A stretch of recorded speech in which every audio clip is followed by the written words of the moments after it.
I'm happy to be here among you all today on the proud occasion of the Golden Jubilee celebrations of Agarwal Relief and Education Trust. I express my warm wishes to all the philanthropists associated with this trust and to all the participants present at this grand function. We all know that charitable trusts and institutions play a very important role in nation building. Institutions like yours bring together resources and people to work quietly and diligently for the benefit of the poor, the needy, and the disadvantaged. You work to give back to the society. You are nation builders in action. Your work keeps alive the spirit of empathy and selfless service. Today, I pay my humble tributes to great Maharaja Agarwal.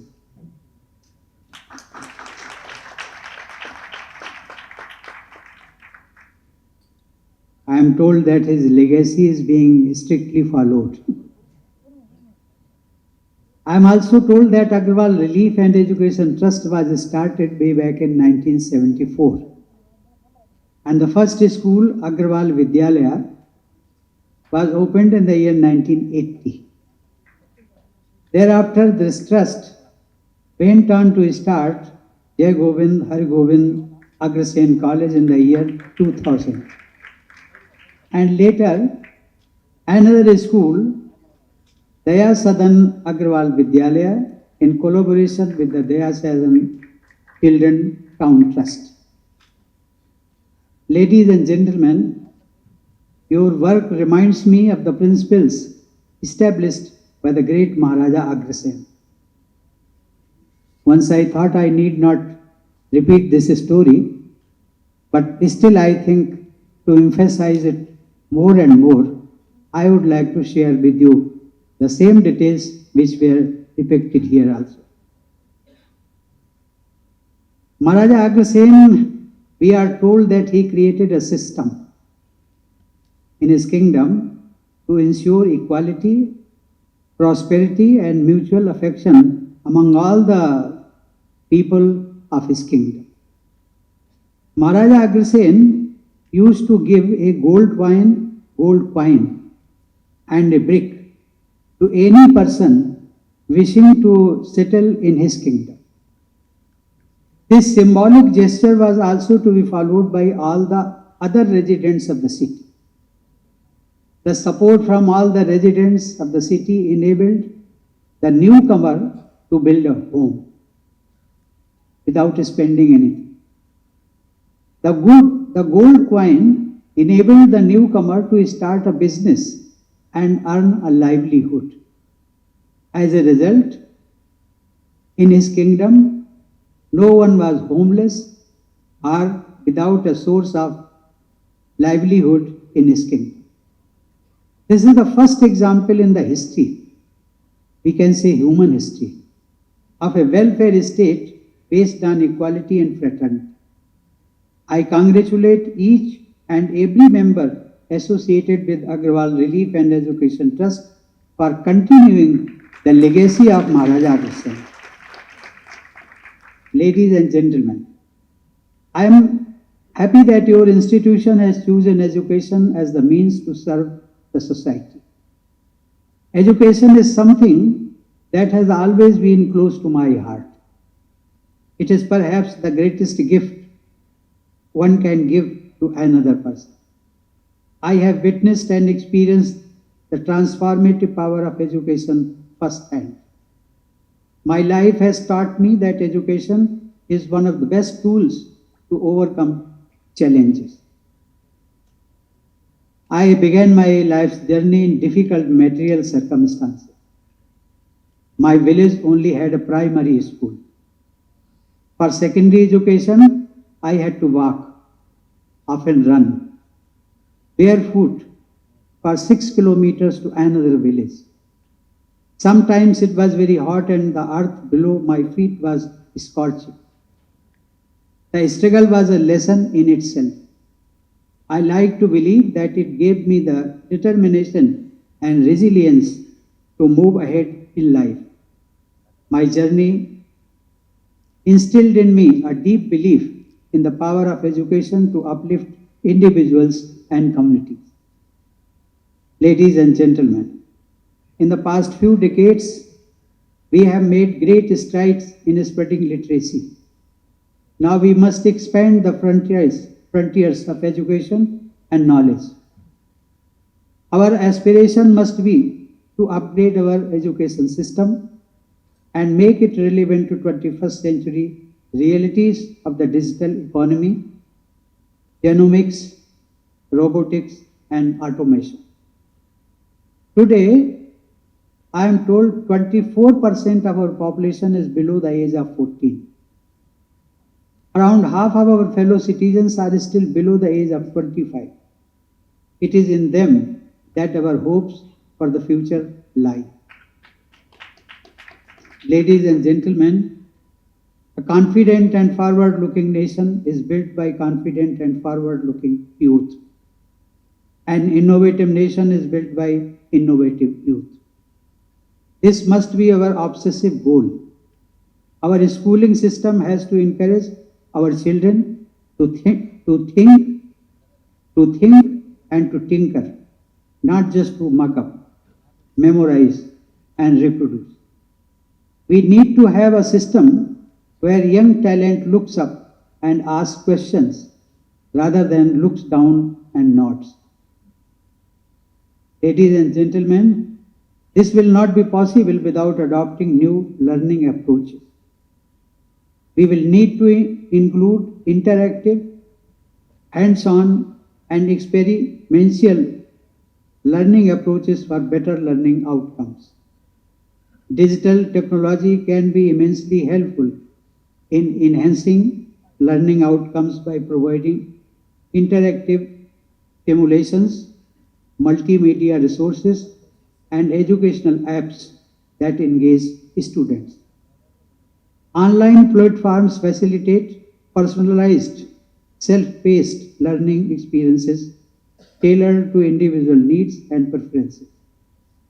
Collaborative tools enable students to work together, encouraging teamwork and communication skills. Data analytics help educators track students' progress and adapt teaching strategies suited to the inherent strengths of each student. I am happy to know that your schools put greater emphasis on ensuring that the students have access to state-of-the-art digital technology. Ladies and gentlemen, good buildings, expensive equipment or facilities alone do not make a school of good standard.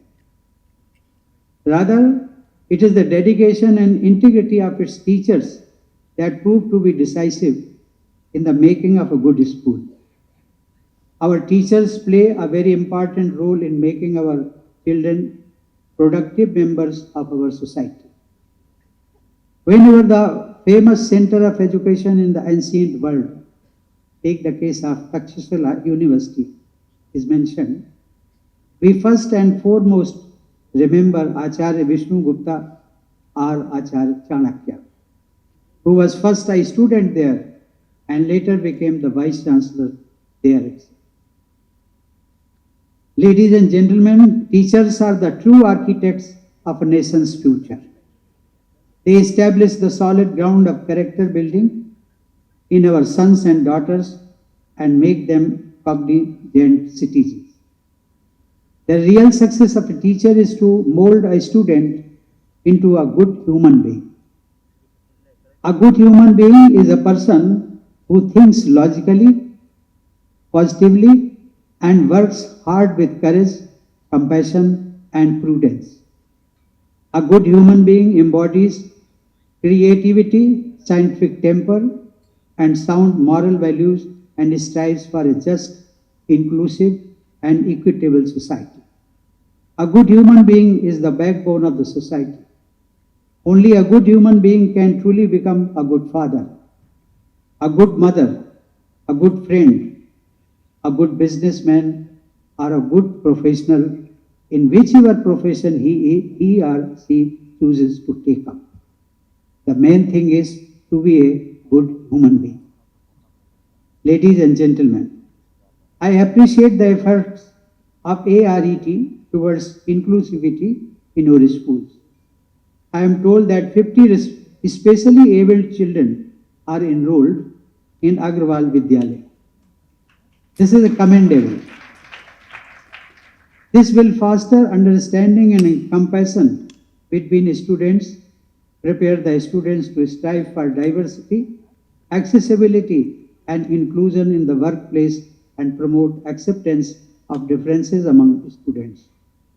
I am also happy to know that ARET provides free breakfast and a free van facility to female students to encourage them to concentrate and excel in their studies. Dear teachers, in today's knowledge-based economy, those who possess relevant and up-to-date skills and information are at an immense competitive advantage. Lifelong learning is becoming essential for personal and professional growth. To thrive in the future, one will have to regularly analyze the relevance of their existing knowledge and keep it up to date with the changing technologies. Therefore, perhaps the most important thing you can do to equip your students for the future is to ensure that they know how to learn, unlearn, and relearn. I again repeat, you have to equip your students for the future. For that, you have to ensure that they know how to learn, unlearn, and relearn. You have to plant in their minds the seeds of self-directed learning. In the last few years, the government has launched many programs and initiatives to equip our youth with the education and skills to compete in a globalized world. Sizable resources have been set aside for these programs. It is the responsibility of our teachers to adequately guide our talented young minds to make the most of these opportunities available. Ladies and gentlemen, today we are fortunate to be living at a time when our country is the fastest growing large economy in the world. We as a nation have collectively resolved to become a developed country, that is Viksit Bharat, by 2047. And we are steadily marching towards that goal. Our youth will play a central role in this developmental journey. A huge variety of opportunities and career paths await our skilled youth. Even the world today has high expectations from India. Populations of developed countries are aging, and India is poised to play an important role in filling the global demand-supply gap of skilled talent. India is fast emerging as the favored destination for hiring skilled professionals. Ladies and gentlemen, I am happy to know that alumni of your educational institutions have achieved success in all walks of life. Some of them were present here. I am honored to have a photo up with them also. The alumni list includes eminent engineers, doctors, administrators, and successful business personalities. I am also delighted to know that ARET is planning to start one more school soon.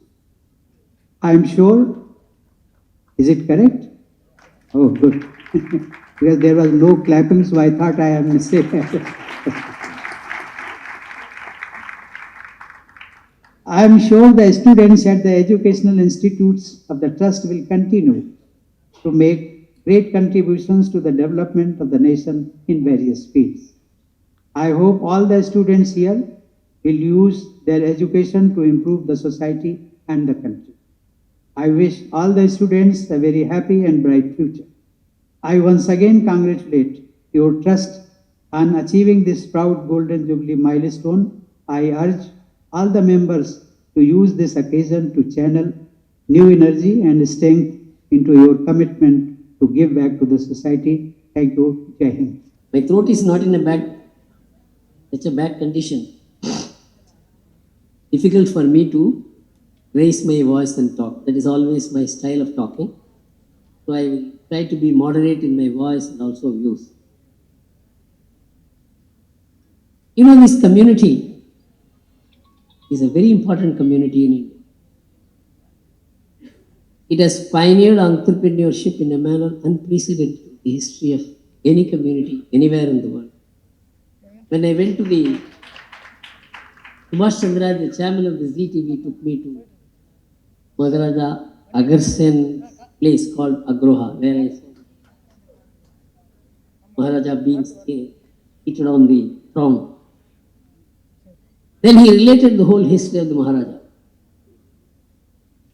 And of course, that has been repeated by Nath Kovind here. Whether we remember this history is the most important. Many of us on an occasion remember history, but history is an emotional connection, sentimental connection. It is the connect of the soul. So that's what I asked Mr. Harish. Do you remember this man? Thanks. See, one of the problems that we as a country suffer is that we don't connect to our ancestors. Ancestry is a very important character building part. But we are so cosmopolitan in our outlook.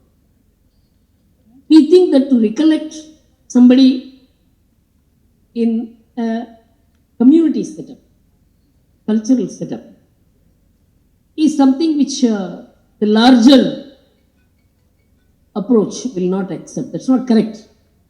Diversity of India is the essence of India. There is nothing called a homogeneous India. The homogeneous India shares certain common behavior. For example, I went to Arunachal Pradesh. They received me in the same way in which an Atithi would be received in Tamil Nadu. That is common. But their ancestry, their heroes, their literature, their faith, their gods, their way of eating are all amazingly different. So, my appeal to all the communities, in fact, I have been a researcher into the community values. For 50 years I have studied, particularly after we started the Swadeshi Jagran Men's Group, community contribution to entrepreneurship. I found that the entire entrepreneurial development in India has taken place because of community-oriented competitive spirit.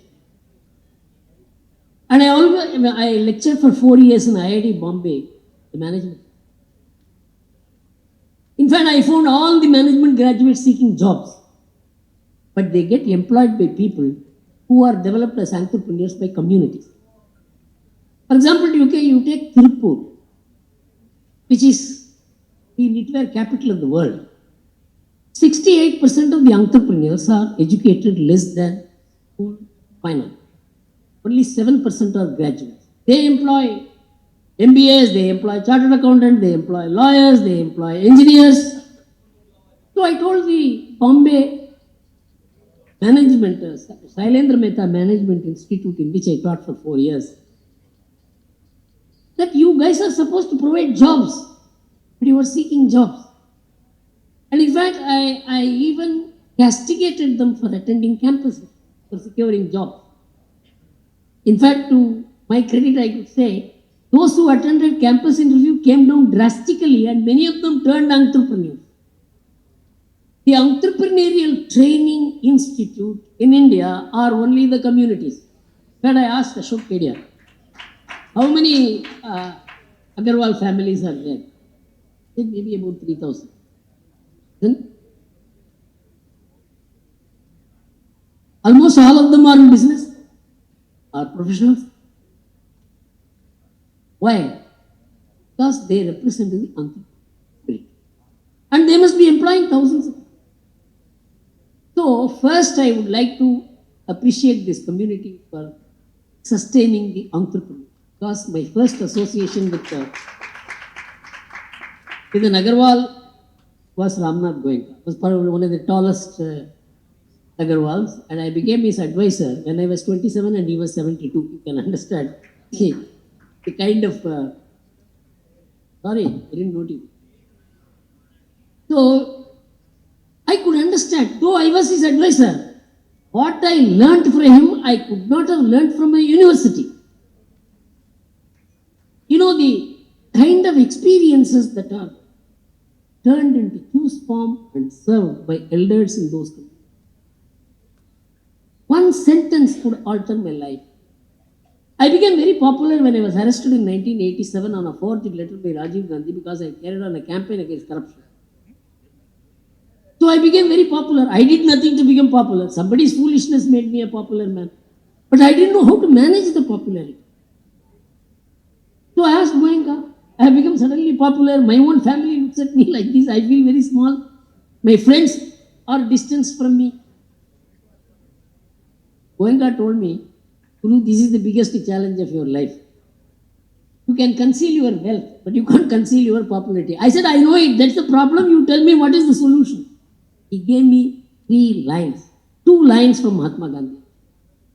He said, Mahatma Gandhi's popularity nosedived in 1923 after he withdrew the non-cooperation because some 14 policemen were killed. Chauri Shora, when the movement was about to succeed, Gandhiji withdrew the non-cooperation. So everybody pounced on Gandhi. That simply because you want to pose yourself as a non-violent person, you have hurt the interests of the country by withdrawing the movement. And Gandhi's pictures were kept on the street and spat on it. So the BBC interviewed Mahatma Gandhi. Mr. Gandhi, it seems your popularity has left you. Gandhi's reply was, popularity comes without invitation and goes without farewell. This is the kind of lessons that must be taught in school. I found in my entire career, in my school, nobody taught me. The greatest qualities I acquired after leaving the school. The society taught me. Great people taught me. Experienced people taught me. My mother taught me. My neighbors taught me. Because the academic institutions focus only on marks and career.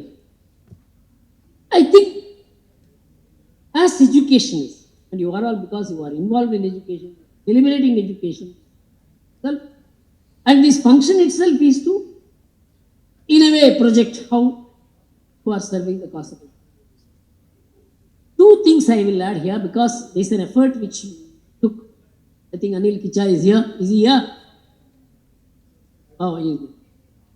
These are all the people with whom I used to discuss about how this community can serve itself, and also the educational institution can foster character building. Nath Kovind spoke about character building, which can never come through textbook, can never come through blackboards. It has to be an ingrained behavioral model for which samskaras are made. So we made an experiment. So in every school, there must be Acharya Vandana and volunteer leader. No student should be forced to do. Anyone who wants to participate in celebrating the teacher's feet must be washed like you wash the Guru's feet. And they said, no, it can't happen in our schools. You try. It happened in every school. 3,500 schools participated. And we made it a public event in the Hindu Spiritual and Service Fair. And one of the schools was PSBB school, in which they said it can never be thought of in our school because the students who come into the school are from such big families. They will never do it. 4 years we have worked on them. And the same voluntary participation announcement was made. And when this happened, teachers cried. And the relationship between teachers and students changed overnight. You respect the teacher becomes more respectable. Make the student feel humble, he will become more humble. So I think imparting samskaras are very, very important, because the home is becoming less and less of an institution to impart samskaras, because we don't spend time with the children and there is no grandmother or grandfather. Grandfathering is more important than fathering and mothering a child. So the schools will have to be reoriented. And we have introduced a variety of programs. Vrikshavandhan, Govandhan, Gajavandhan. People may ask, why all this? Our forefathers were not fools. You know, India is just 2.4% of the global land area. Just 2.4%. We have 18% human population. 18%. We have 30% bovine population of the world. 42% of the cattle population of the world. And we have 8% of the bioresources. And we have 21% forest coverage. In fact, when I mentioned this in the presentation which I made before the Niti Aayog at the instance of the Prime Minister, our entire educated audience was stunned. These are all basic facts. So when we say Vasudhaiva Kutumbakam, it is not limited to or extended only to humans. And when we did not have food in 1960s and 70s, the animal population kept rising in India. We didn't eat them. When I mentioned this to international audiences, they were stunned. America is 3.5 times the size of India, but its bovine population is 1/5 of India. China's is likewise. These are all the facts which our children must know. You build respect for your country in relation to what other countries are. But we build respect for other countries because of the buildings in those countries, or bridges in those countries. So we have to reorient our entire education system. It is not possible. It is in the hands of the government. But there are many things which individual schools can do. So I have been pleading with these guys, Ashok Kedia and Anil Kicha. They have been my friends for a long time. Do something about it. 10 years I had tried to bring together all these Rajasthani associations to their service activities. In the Hindu fair that we were running, that you guys run so many activities. Education institute, medical institute. And all of you will not come together in one name to project that this is the kind of service that we North Indians are doing in India, in Tamil Nadu, where you are not very comfortably looked at because of the political situation. But you guys won't do it. So my appeal to all of you is that the kind of work that the North Indian community has done and is doing should be projected to the Tamil important people, the media, the political parties, administrators, police, and the general public. So when all this, we join together, 50 years celebration, Nath Kovind should not be over. It's a context. But the text of your service is not known. So my appeal is that all of you, some time on this. Don't only make money. Money is important. But more important than is the brand that you build for yourself. In fact, in 1997, the entire non-banking financial institutions were supposed to be finished. In all of them, of course, a lot of wrong things happened. All these people came to me for consultation. I don't know whether anybody from here came. Many Marwadis also came at the time. I told them that non-banking financial institution will never survive because it has acquired a bad name. It doesn't have a brand. You have to rebrand it so that the non-banking financial institutions can survive. And then they took it up, and one group took the lead, Hiram Group. He said they spent all the money, rebranded the non-banking financial. I worked with the government, worked with the Reserve Bank to say that this is an important intermediary with the financial products which the Indian people are aware. So it should not be destroyed. Otherwise, the government was going to destroy it at that time. He rebranded the whole thing. Now, non-banking financial institutions is an unshakable part of the Indian financial system. Why I am mentioning this is that you will have to rebrand the North Indian community in India through the service you do. So I am using this occasion to laterally insert a thought in you. And if I have succeeded in doing it, it will make you think that all of you must devote some time for your community, brand, not have these celebrations. These celebrations are necessary because it drives your adrenaline. You have to do more. It is important. And very happy to have participated in this event. I told them that when I come, I will talk on these lines. And they all said, okay. So I shared my thought freely and frankly. Thank you.